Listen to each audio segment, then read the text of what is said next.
Alex here with Autonomous Trading.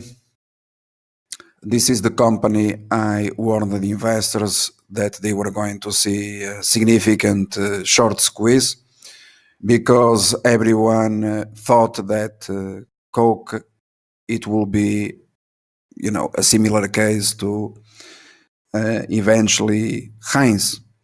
And by assuming a contrarian position, therefore against short sellers, today we have basically new all-time highs.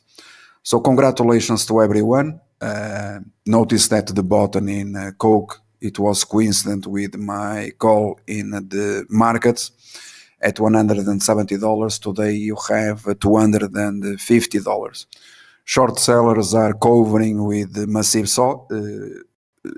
losses, and this is precisely according to the forecast made available to you.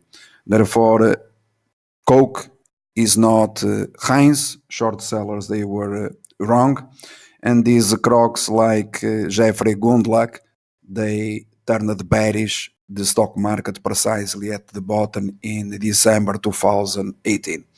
So once again, congratulations to everyone, and good luck going forward.